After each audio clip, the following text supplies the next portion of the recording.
ఇప్పుడున్నటువంటి పొజిషన్లు ఎట్టుందంటే సాయంత్రం కాగానే పిల్లాడు ఏడిచినాడంటే ఒకటి ఏం లే వాడికి ఏం చేస్తారంటే చిన్నగా సెల్ ఫోన్ తీసుకొని మొదలు పెడతారు. అవునన్ను మొదలు పెట్టి ఏం చేస్తారంటే ప్రతి ఒక్కరికి కూడా సెల్ ఫోన్ తీసుకొచ్చి ఆ సెల్ ఫోన్ తోనే ఏం చేస్తారంటే పిల్లాడు పాలు తాగ నన్నాడా సెల్ ఫోను, పిల్లాడు పాలు తాగ నన్నాడా సెల్ ఫోను, పల్లోడిన ముసలోడికి చేతిలోన సెల్ ఫోను, పల్లోడిన ముసలోడికి చేతిలోన cell phone, WhatsApp Facebook Twitter Telegram, WhatsApp Facebook Twitter Telegram, మూటానే నీ చేతుల పెట్టింది సెల్ ఫోను. ప్రపంచం అరే అరే ప్రపంచం అరే ప్రపంచం పరుగులు పెడుతుంది, అదిగో అంబరాని అంటే అభివృద్ధిలో, ప్రపంచం పరుగులు పెడుతుంది, అదిగో అంబరాని అంటే అభివృద్ధిలో. అన్న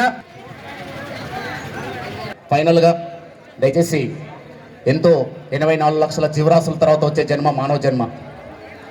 ఇక్కడ మనం అందరం కూడా జననం నిజం మరణం నిజం, ఆ జననం మరణం మధ్యలో ఉంటుంది జీవితం.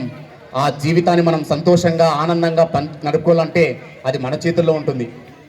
అది ఎలా అంటే మనం ఈరోజు ఉన్నటువంటి పొజిషన్లో పొద్దున్న లేచినప్పటి నుంచి పాల ప్యాకెట్ కానించి రాత్రి పడుకునే పరుపు దాకా ప్రతిదీ కూడా కల్తీతోనే తయారవుతుంది. మనం చేసుకునే విపరీతమైనటువంటి దానివల్లనే మనం చాలా ఇబ్బందులు పడిపోతున్నాం, దానివల్లే చాలా అనారోగ్యాల పాలవుతున్నాం.